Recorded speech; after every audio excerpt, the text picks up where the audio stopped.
nome do Pai, do Filho, do Espírito Santo. Amém. Doutrina católica, tradição e magistério. Meditação. Sagrada Escritura, tradição e magistério que se mostram admiráveis e definitivos. Diz na Sagrada Escritura: Pedro e os apóstolos replicaram: importa obedecer antes a Deus do que aos homens. Atos dos Apóstolos 5:29. Nossa fé católica é constituída de 3 pilares sólidos. O que quer dizer isso? Quer dizer que nossa Igreja busca as verdades de fé para levar a seu povo através de 3 fontes inesgotáveis que são as Sagradas Escrituras, Sagrada Tradição e o Sagrado Magistério. Através destes 3 pilares fundamentais, a Igreja nos revela com segurança e sem equívoco as doutrinas e ensinamentos divinos confiado à Igreja.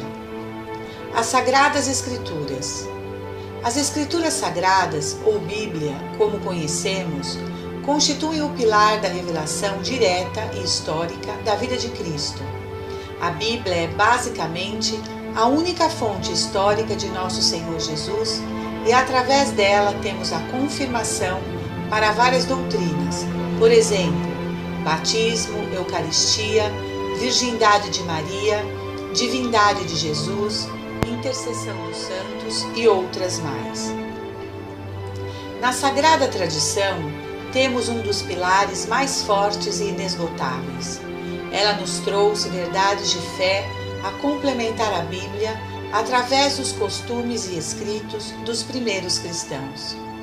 Por exemplo, através da tradição, temos o culto de veneração à Virgem Maria, validade das imagens como ícones religiosos, a sucessão apostólica e a lista dos primeiros papas e etc. No Sagrado Magistério, temos a autoridade transferida aos apóstolos e ao primado petrino, o Papa.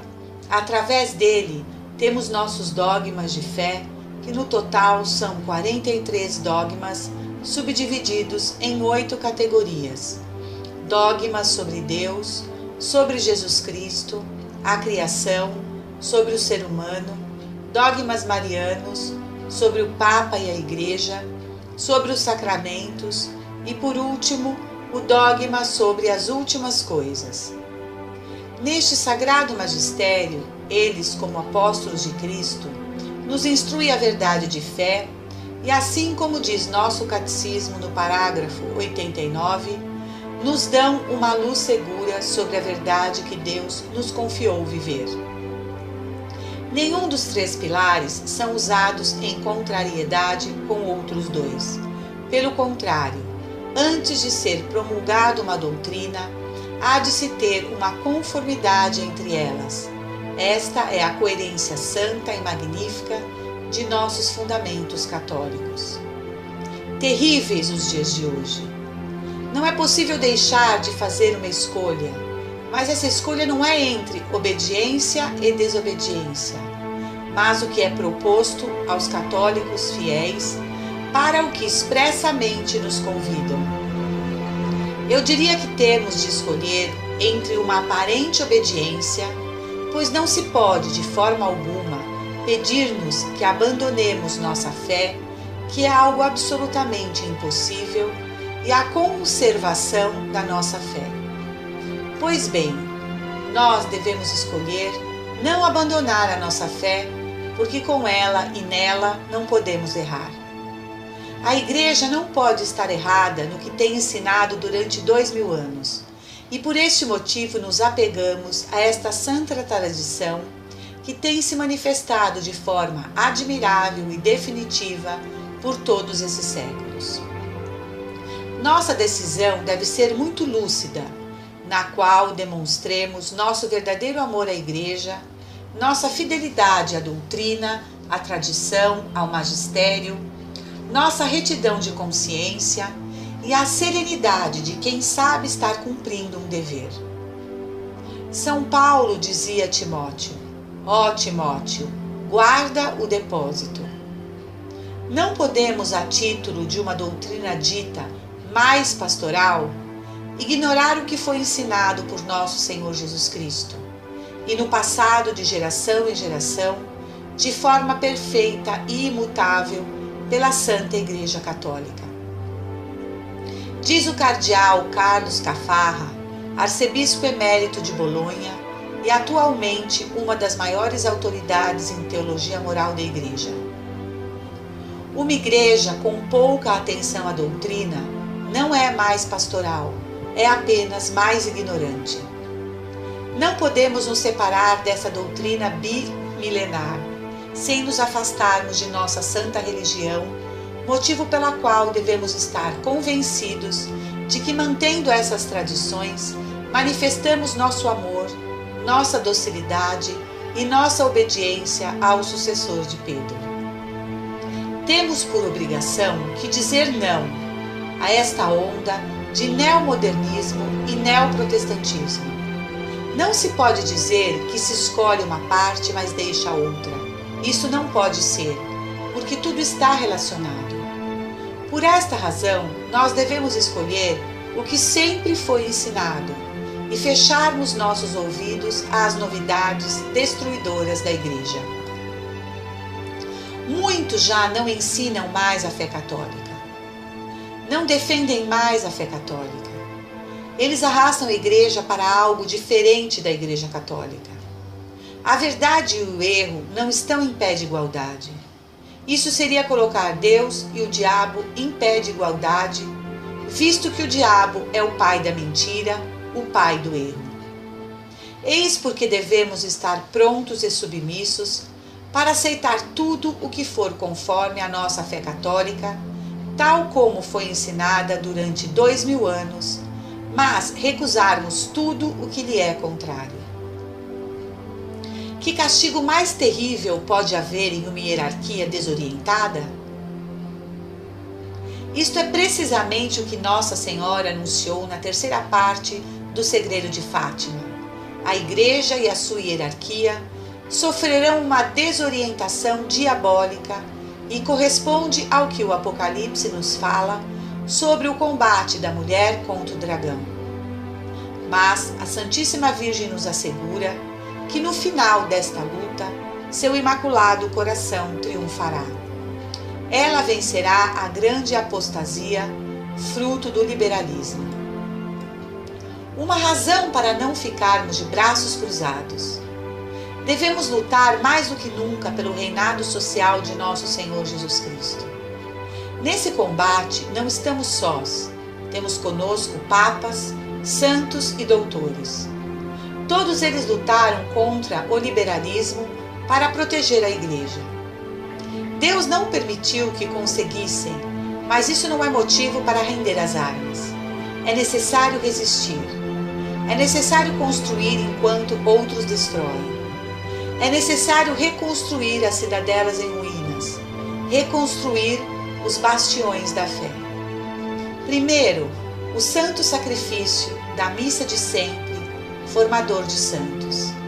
Depois, nossas capelas, que são verdadeiramente nossas paróquias, os mosteiros, as famílias numerosas, as escolas católicas, as empresas fiéis à doutrina social da Igreja, os políticos determinados a fazer a política por Jesus Cristo.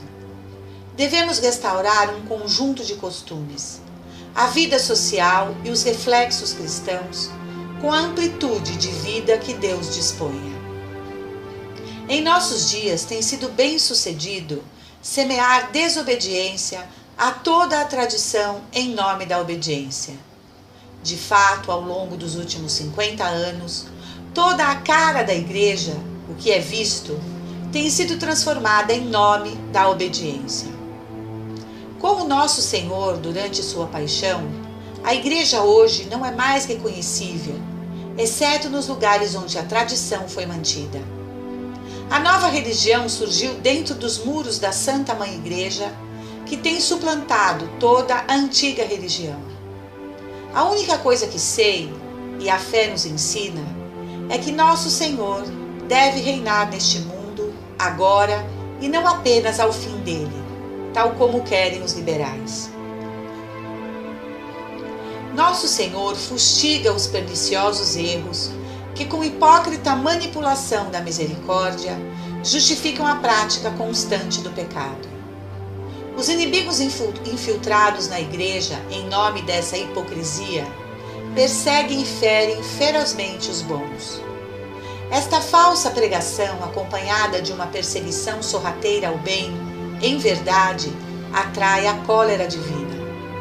Mas Nossa Senhora obtém a verdadeira misericórdia para os bons e Deus decide reedificar a igreja militante, premiando aos bons e fazendo sentir o rigor de sua justiça para os maus e hipócritas impenitentes. A concordância desta visão com os anúncios do segredo de La Salette salta aos olhos e dispensa comentários. Na segunda carta de São Paulo aos Tessalonicenses, ele discute a grande apostasia que precederá o surgimento do Anticristo. Ele observa que durante este tempo os homens não terão amor à verdade, que Deus punirá enviando-lhes a operação do erro, que sejam julgados todos os que não creem na verdade. Ele então adverte em Tessalonicenses: fica firme e mantém as tradições que aprendestes, quer por palavra, quer por epístola nossa, mostrando assim que a adesão à tradição é o antídoto que irá protegê-los de serem enviados durante o tempo da apostasia. 4 séculos mais tarde, São Vicente de Lérins ensinou o que os católicos devem fazer se toda a igreja for infectada por uma nova doutrina. Ele explicou que, tal momento, o caminho seguro é apegar-se à tradição. Ele escreveu: o que então fazer o cristão católico se uma pequena parte da igreja se colocar fora da comunhão da fé universal? A resposta é certa. Ele vai preferir a salubridade de todo o corpo ao invés do membro mórbido e corrupto. Mas, e se alguns novos contágios tentarem infectar toda a igreja e não apenas uma pequena parte dela? Então ele vai cuidar de guardar a antiguidade, a tradição, que nunca pode ser desencaminhada por qualquer novidade ou mentira. Ao explicar melhor este ponto, São Vicente disse: devemos tomar o maior cuidado para manter aquilo que tem sido acreditado em todos os lugares, sempre e por todos. E acrescentou: vamos manter esta regra. Se seguirmos a universalidade, antiguidade e consentimento. Vamos seguir a universalidade se nós conhecemos que uma fé, para ser verdadeira, tem que ser confessada por toda a igreja em todo o mundo. Tradição inclui doutrinas tanto especulativas como práticas. Antiguidade e consentimento inclui princípios de comportamento prático para ajudar a guiar-nos em circunstâncias normais e extraordinárias, bem como os escritos dos santos. Doutores e teólogos aprovados pela Igreja, que não só ensinam esses princípios, mas aplicam a várias situações hipotéticas em que os fiéis podem encontrar-se. Se nos encontramos diante de uma situação extraordinária, com ensinamentos estranhos, fábulas ou doutrinas heréticas, podemos recorrer com confiança à antiguidade, à tradição, não só para saber no que acreditar, mas também a forma de julgar corretamente e como se comportar. A adesão à tradição, entendida tanto no sentido estrito e amplo do termo, é sempre o caminho certo a seguir, enquanto a novidade tem sido sempre a marca de hereges. Em sua encíclica contra o modernismo, o Papa São Pio X disse: para os católicos, nada irá remover a autoridade do Concílio de Nicéia, onde condena aqueles que se atrevem, com a forma ímpia dos hereges, ridicularizar as tradições eclesiásticas e inventar novidades de qualquer espécie. Fonte Carta Encíclica Pascendi Domini, do Papa São Pio X. O que é a obrigação dos católicos durante esta crise sem precedentes em que nos encontramos? Somos obrigados a simplesmente obedecer em todas as coisas, mesmo quando tal obediência põe em perigo a nossa fé e está sendo usada pelos inimigos internos de transformar radicalmente a Igreja? Ou podemos resistir aos males ou destrutivos comandos? Certamente que podemos resistir a qualquer comando que é objetivamente um mal, e mesmo aqueles que constituem ocasiões de pecado ou representem perigo para a fé. As leis injustas, que São Tomás chama de atos de violência em vez de leis, não se ligam em consciência, exceto talvez a fim de evitar o escândalo e perturbação. Ninguém é obrigado a obedecer a um preceito que é moralmente impossível de se cumprir. Diz São Tomás de Aquino: se algum comando é contrário à lei natural ou divina, deve ser firmemente rejeitado. A autoridade, seja civil ou eclesiástica, nunca pode obrigar um homem a cometer até mesmo um pecado venial, pois devemos obedecer antes a Deus do que aos homens. O Papa Leão XIII disse: onde a lei é promulgada contrária à razão, ou à lei eterna, ou algum decreto de Deus, a obediência é ilegal, pois obedecendo a homens, nós nos tornamos desobedientes a Deus. Fonte Carta Encíclica Diuturnum Ilude, do Papa Leão XIII. O mesmo Papa Leão XIII, em outra carta encíclica, Libertas, diz: não há nenhuma razão para que aqueles que assim se comportam devam ser acusados de se recusar à obediência, pois se a vontade dos governantes se opõe à vontade e às leis de Deus, eles ultrapassaram os limites do seu próprio poder e perverteram a justiça. Não pode a sua autoridade ser válida, e enquanto não houver justiça, é nula. Um superior não é para ser obedecido quando ele comanda qualquer coisa contrária à lei divina, como se lê em Graciano. Nem é um monge a obedecer a seu abade quando ele comanda qualquer coisa contrária à regra, de acordo com a conhecida carta de São Bernardo para o monge Adam. A obediência cega exclui a prudência da carne, não a prudência do espírito. Finaliza Papa Leão XIII.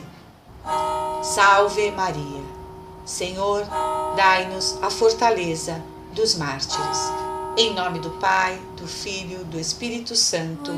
Amém.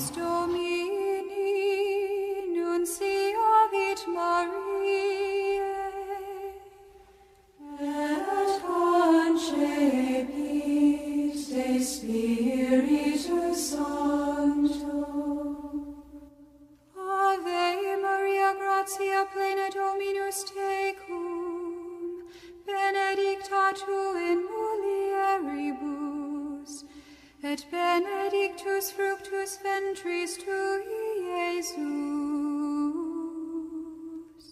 Sancta